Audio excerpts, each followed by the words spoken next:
Nunzio vobis gaudium magnum, habemus papam. Vi annuncio una grande gioia, abbiamo il Papa. Con questa formula il cardinal Camerlengo annuncia ai fedeli l'elezione del nuovo pontefice, di solito radunati in massa in piazza San Pietro. Questo momento rappresenta una delle tappe più significative della complessa procedura di elezione del Papa, un processo che nel corso dei secoli ha subito innumerevoli cambiamenti. Nonostante molti la considerano una figura anacronistica, e pur governando su un territorio estremamente ridotto, ovvero la città del Vaticano, con poche altre proprietà extraterritoriali sparse in Italia e in altri paesi, il Papa rimane uno dei sovrani più influenti al mondo.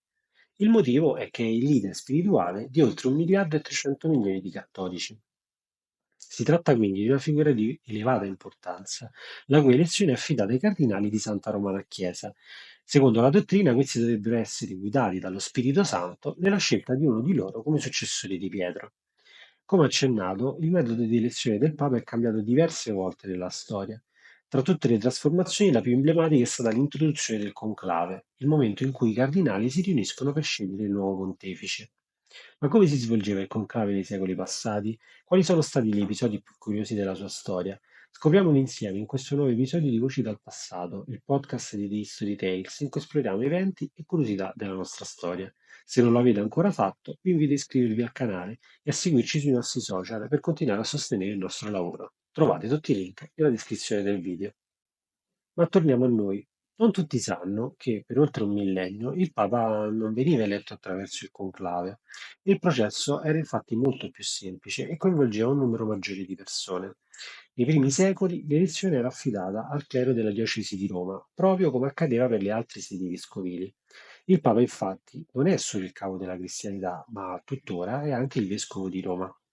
La nomina avveniva per acclamazione e successivamente doveva essere confermata dal populus, ovvero da alcuni rappresentanti scelti della popolazione romana. Questa modalità, tuttavia, generava spesso conflitti e tensioni. Con il Sinodo Lateranense del 769 il diritto dei laici di rifiutare le elezioni fu abolito, ma venne ripristinato pochi decenni dopo, nell'anno 862. Nel corso del X secolo, l'ingerenza dei laici nell'elezione del Papa divenne sempre più pesante. L'accesso al pontificato non era più solo una questione religiosa, ma un mezzo per rafforzare il proprio potere all'interno di Roma. Controllare il papato significava consolidare la propria posizione politica e per questo le grandi famiglie aristocratiche si scontravano ferocemente per imporre un proprio candidato. A tutto ciò si aggiungevano gli equilibri geopolitici tra i vari pretendenti al trono d'Italia, che ambivano all'incoronazione papale per legittimare la propria autorità. Tra le personalità più influenti dell'aristocrazia romana spiccano Marozia e sua madre Teodora, che sfruttarono il loro potere per controllare il papato. Agli inizi del X secolo, Marozia, in particolare, riuscì a far eleggere ben 3 pontefici alle fedeli. La sua figura è talmente leggendaria che, secondo alcuni, avrebbe persino ispirato la storia della papessa Giovanna. Ma questa è un'altra vicenda, di cui magari parleremo in un prossimo episodio, e anzi fateci sapere nei commenti se vi interessa approfondire. L'undicesimo secolo fu invece segnato da una forte spinta riformatrice all'interno della Chiesa. Diversi cardinali, soprattutto quelli di origine non romana e legati ai grandi monasteri riformatori dell'impero, cercarono di sottrarre l'elezione papale all'influenza dei laici. Nel 1059 il successore di Papa Stefano IX, Nicola II, venne eletto dai soli cardinali vescovi, i titolari delle principali sedi suburbicarie di Roma, ovvero principali sedi vescovili attorno alla città. Fu un passaggio cruciale che in pochi anni portò a una drastica riduzione del numero degli elettori papali. Lo stesso Nicola II, infatti, sancì questa svolta con una bulla che attribuiva il privilegio delle elezioni esclusivamente ai cardinali vescovi, escludendo quindi i laici e riducendo il loro ruolo a una mera acclamazione priva di valore vincolante. Persino l'imperatore non poteva più interferire direttamente. Gli veniva infatti solo notificata l'elezione del nuovo pontefice. Nel giro di pochi decenni il diritto di voto venne esteso anche a tutti gli altri cardinali di Santa Romana Chiesa, rafforzando quindi il loro peso politico all'interno del papato e contribuendo alla formazione della Curia romana, così come la conosciamo anche oggi. Di conseguenza, le grandi famiglie nobili iniziarono a spingere affinché i propri membri ottenessero la porpora cardinalizia per poter garantire influenza nella scelta del pontefice. Vi ricordo inoltre che non era un requisito fondamentale essere cardinale per divenire pape. Nel 1198, per la prima volta, i cardinali decisero spontaneamente di riunirsi in clausura per eleggere il Papa. Questo avvenne probabilmente nella chiesa di Santa Lucia in Settisolio, ai piedi del Palatino, oggi una chiesa scomparsa, e in un clima di forte tensione a Roma. Da quell'assemblea uscì eletto Papa Innocenzo III.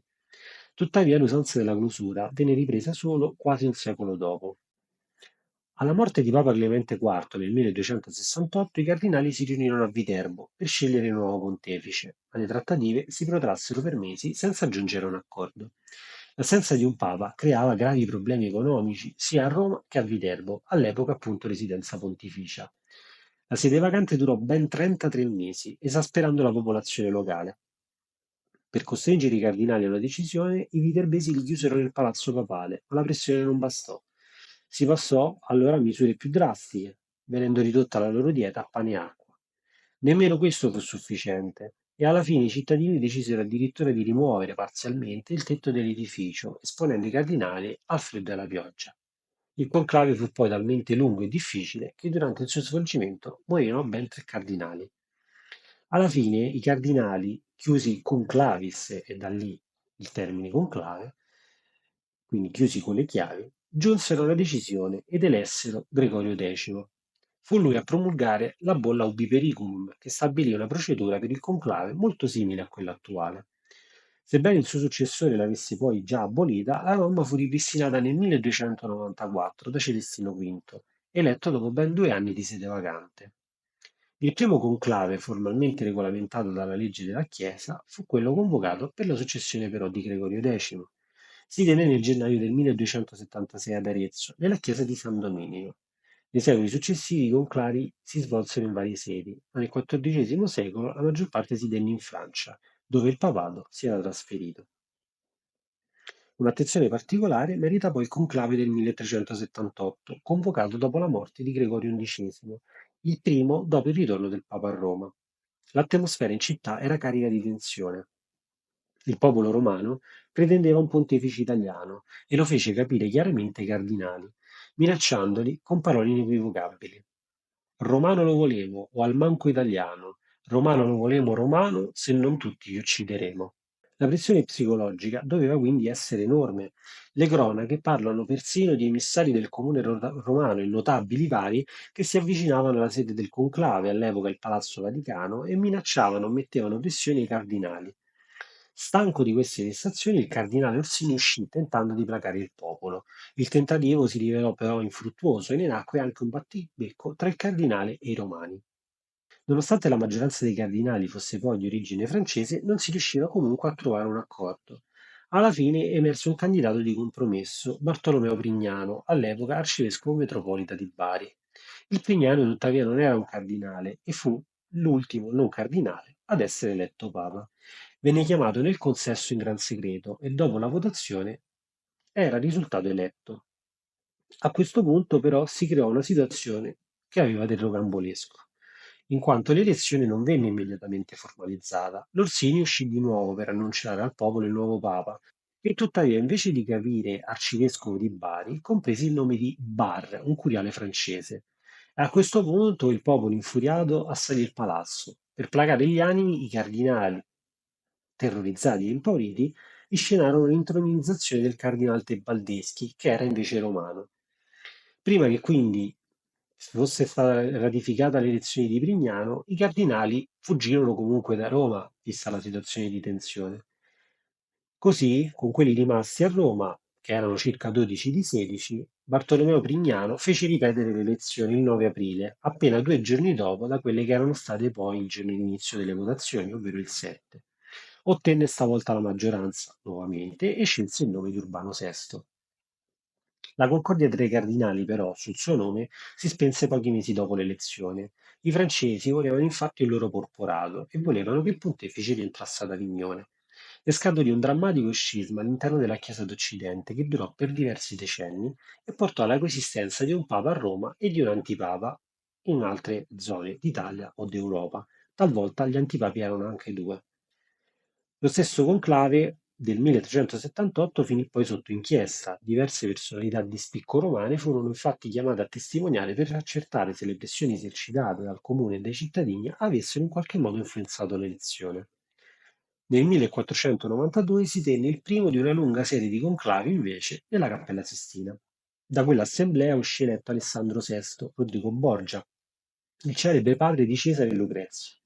Tuttavia, la Cappella Sistina divenne il luogo ufficiale per l'elezione del pontefice solo molto tempo dopo, nel 1878. Il conclave del 1492 lasciò numerosi sospetti di simonia, in quanto molti ritenevano che il Borgia comprò i voti per ottenere l'elezione. Arrivati a questo punto, vediamo in sintesi il procedimento per l'elezione del pontefice, quindi come si svolge un conclave. Come detto, la procedura ha subito modifiche e variazioni nel corso dei secoli, ma i suoi momenti chiave sono rimasti pressoché invariati. Attualmente le fasi del conclave sono regolate dalla Costituzione Apostolica Universi Dominici Gregis.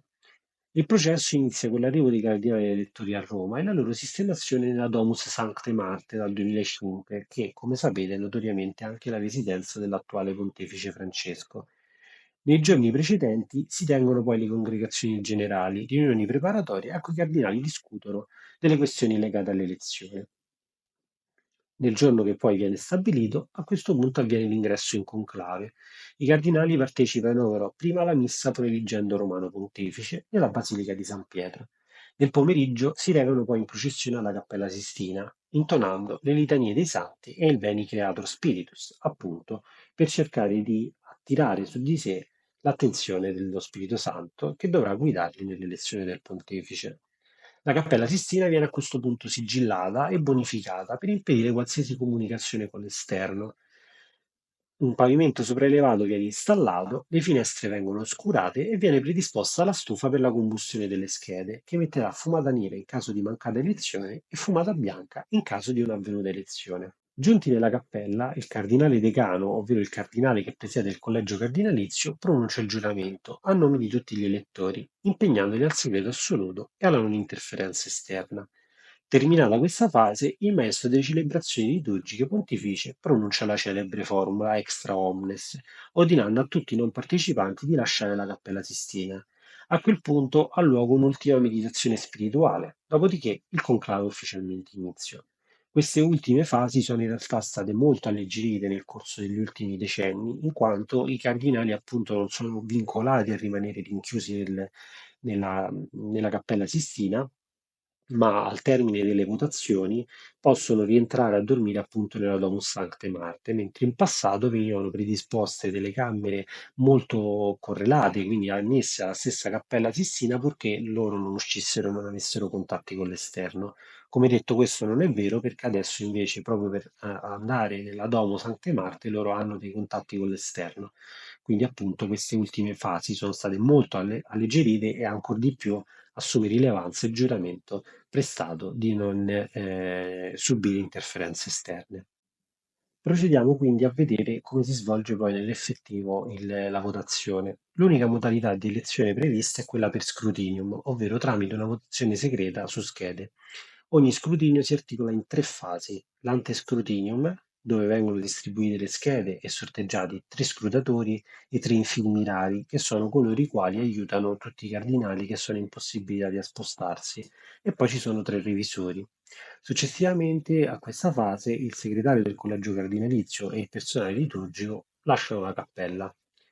A questo punto avviene lo scrutinum vero e proprio, il cuore dell'elezione, in quanto ogni cardinale si avvicina all'altare con la scheda piegata ben visibile, pronuncia un breve giuramento e la depone nell'urna.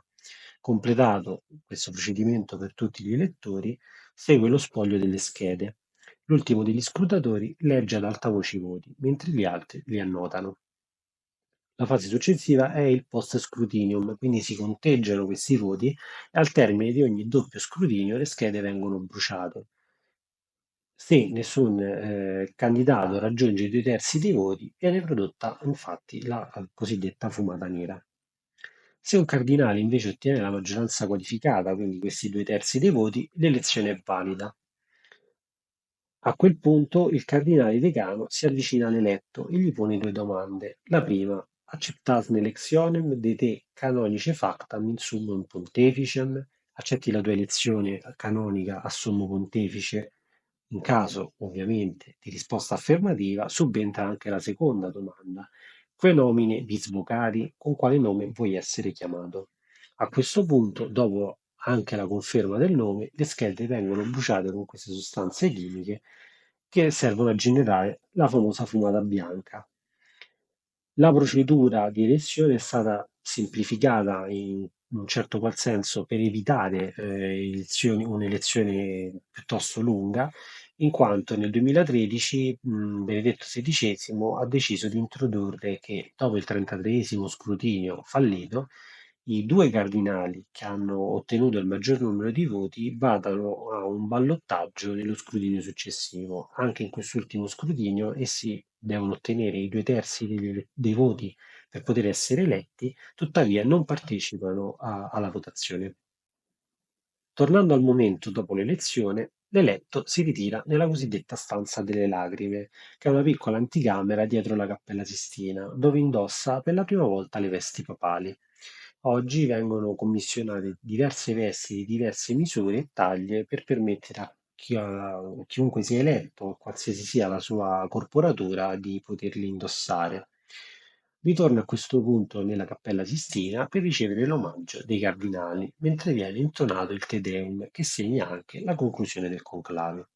L'annuncio ufficiale viene dato dal cardinale protodiacono, che è il cardinale diacono nominato da più tempo, dalla loggia centrale della Basilica di San Pietro, con la celebre formula che conosciamo tutti e che abbiamo anche citato nell'introduzione.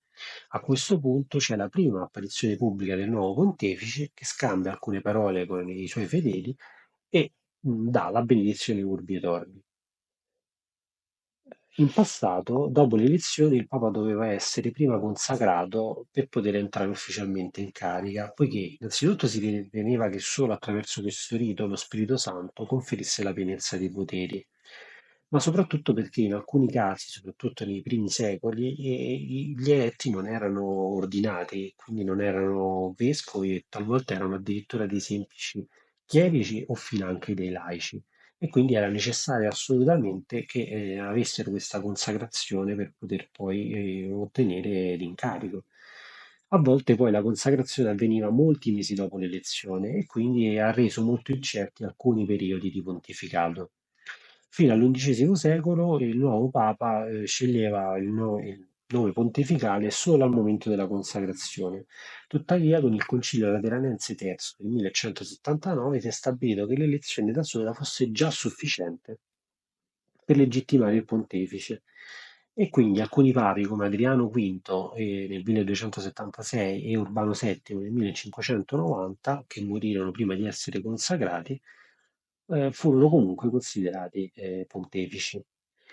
A questo punto viene il dubbio su quello che è la pratica del cambiamento del nome. Infatti, nei primi secoli i papi mantenevano il loro nome di battesimo. Tuttavia vi furono alcune eccezioni. Per esempio, nel 1533 Mercurio, ritenendo il suo nome troppo pagano, pensò di cambiarlo in Giovanni II.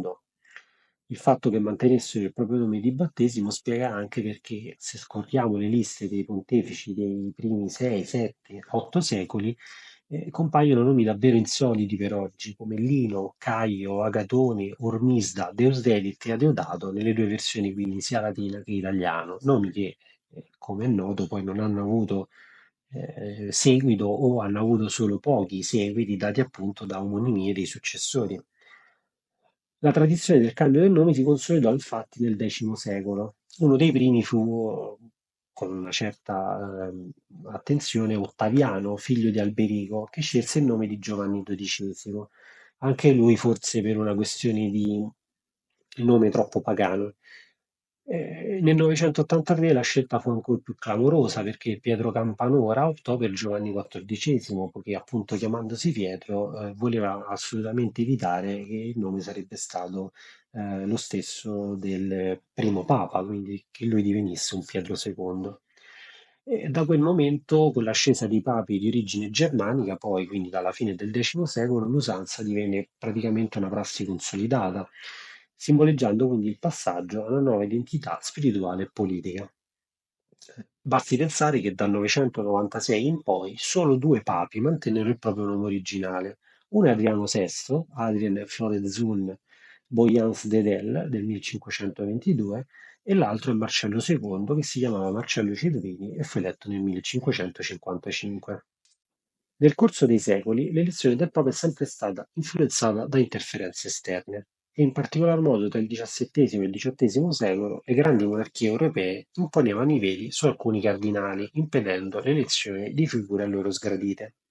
Questo portò a elezioni estremamente complicate con candidati bloccati da veti contrapposti, rendendo difficile il raggiungimento di un accordo.